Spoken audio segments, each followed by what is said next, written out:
ko yun. Sa tanang buhay ko ha, ang tagal ko nang inakanta yun. Hindi ko alam ang pamagat. Hindi ko alam ang pamagat. Ang putang ina yun. Sa tagal ko kumanta sa video ko, hindi ko nakakanta yun. Pero ang sarap kong kantahin yun. The best yun pag kinanta ko yun. Bago ka eh. Oo. Ang galing kong kantahin yun. Walang sablay yun, tropa. Walang sablay. Lagi yan.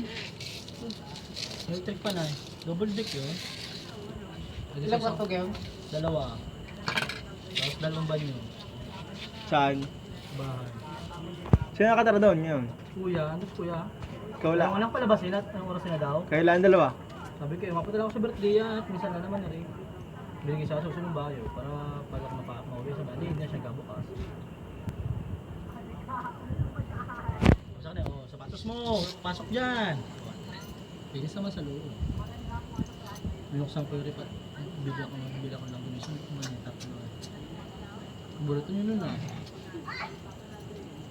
Sinundo ko yun sa barangay Trace. Yun ako pababa ng banat na gasugal mo. Nung nakita ko ayun. Joke lang.